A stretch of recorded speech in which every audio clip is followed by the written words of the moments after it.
6 questions fréquentes sur la gymnastique mentale. Réponse claire et simple. Bonjour et bienvenue sur la chaîne Bien-être 60+. Si vous êtes ici, c'est que vous accordez de l'importance à votre bien-être mental, à votre mémoire et à votre capacité à rester vif d'esprit avec les années. Aujourd'hui, nous allons aborder un sujet qui suscite à la fois curiosité et scepticisme, la gymnastique cérébrale, aussi appelée stimulation cognitive. Est-ce une vraie méthode? Est-elle utile même après 60 ans? A-t-on besoin de technologie? Combien de temps y consacrer? Restez avec moi, car nous allons répondre ensemble aux 6 questions les plus posées sur ce thème passionnant. Et à la fin de la vidéo, je vous donnerai des exemples simples d'exercices pour débuter dès aujourd'hui, sans pression et avec plaisir. Et n'oubliez pas, dans la description, vous trouverez nos e-books remplis d'activités mentales, conçus spécialement pour stimuler le cerveau après 60 ans. 1. Est-ce que la gymnastique mentale fonctionne vraiment ou est-ce une tendance passagère? C'est une des interrogations les plus fréquentes et elle est légitime. Peut-on réellement entraîner son cerveau comme on le fait avec les muscles? La réponse est oui. De nombreuses recherches en neurosciences ont montré que pratiquer régulièrement des exercices cognitifs aide à renforcer la mémoire à court terme, à améliorer la concentration, à ralentir les effets du vieillissement cérébral et même à mieux gérer les émotions. Ce n'est pas une mode, c'est une pratique basée sur des faits scientifiques. Même chez les personnes âgées ayant commencé tardivement, des améliorations sont observées. Le cerveau reste malléable, ce que l'on appelle la neuroplasticité, tant qu'on le sollicite. Et non, il ne s'agit pas de résoudre des équations complexes. Quelques minutes par jour suffisent, à condition d'être régulier et de varier les types de stimulation.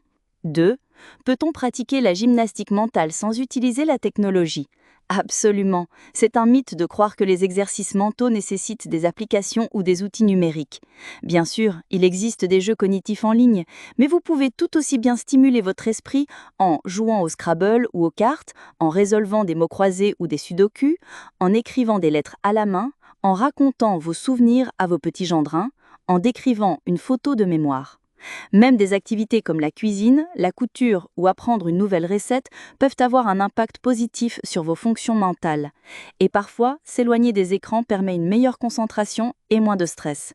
Alors, si la technologie vous intimide, rassurez-vous, ce n'est pas un obstacle ni une obligation.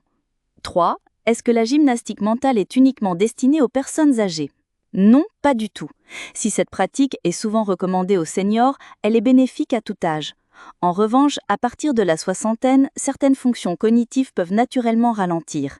Il est donc crucial d'adopter de bons réflexes pour entretenir sa vivacité mentale. Mais il n'est jamais trop tard pour commencer. Et pour les plus jeunes, les adolescents, les adultes actifs, les retraités, tout le monde peut profiter des effets positifs. Meilleure gestion du stress, plus de concentration, amélioration de la mémoire de travail. Vous vivez avec quelqu'un de plus jeune? Proposez-lui de faire des jeux ensemble. La stimulation sociale renforce aussi les bienfaits cognitifs. 4. Combien de temps faut-il consacrer à la gymnastique mentale chaque jour? Bonne nouvelle, vous n'avez pas besoin d'y passer des heures. 15 à 20 minutes quotidiennes suffisent pour commencer à en ressentir les effets. Mais attention, ce qui compte, c'est la régularité. Il vaut mieux pratiquer un petit peu chaque jour que de faire 1 heure une seule fois par mois. Voici quelques idées pour organiser votre routine. 5 minutes de mots croisés le matin, un exercice de logique en fin d'après-midi, quelques minutes d'écriture ou de coloriage avant de dormir. Vous pouvez aussi associer les exercices mentaux à vos moments de détente, pendant un café, sur un banc au parc, ou même lors d'une promenade cognitive où vous essayez de mémoriser ce que vous voyez. 5. Est-ce que la gymnastique mentale peut aider en cas de perte de mémoire? Oui, et cette question est essentielle.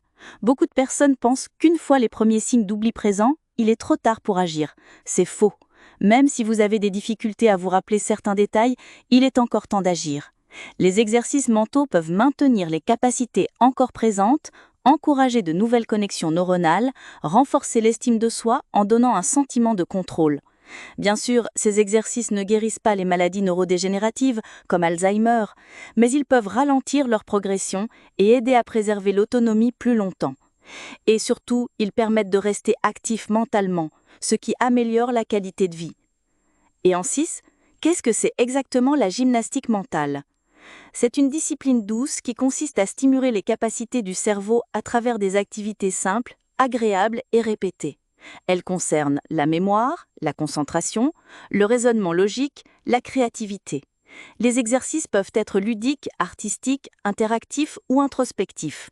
Voici quelques exemples concrets. Se souvenir d'une liste de mots sans les noter. Réaliser un puzzle ou un jeu d'association.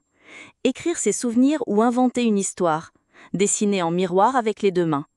À chaque défi mental que vous relevez, votre cerveau se renforce. Il établit de nouvelles connexions et améliore sa capacité à s'adapter. Le principe est simple. Use it or lose it, comme disent les anglo-saxons.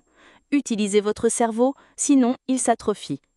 Pour aller plus loin, dans la description de cette vidéo, vous trouverez un e-book téléchargeable gratuitement avec des jeux de mémoire, des activités cognitives simples et des exercices de créativité. Vous pouvez les imprimer ou les utiliser sur votre tablette. Tout est expliqué étape par étape pour que vous puissiez les pratiquer seul ou en groupe. Voici donc les 6 questions fréquentes sur la gymnastique mentale auxquelles nous avons répondu de manière claire et accessible. Rappelez-vous, il ne faut pas être un expert pour commencer. Quelques minutes par jour avec plaisir et curiosité peuvent faire une grande différence dans votre lucidité mentale, votre humeur et votre confiance en vous. Si cette vidéo vous a été utile, pensez à liker, à la partager avec une personne que vous aimez et à vous abonner à la chaîne Bien-être 60+ pour plus de contenu enrichissant. Dites-moi en commentaire, pratiquez-vous déjà des activités pour entraîner votre mémoire? Laquelle vous fait le plus de bien? À très bientôt et souvenez-vous, prendre soin de votre esprit, c'est préserver votre liberté d'être pleinement vous-même chaque jour.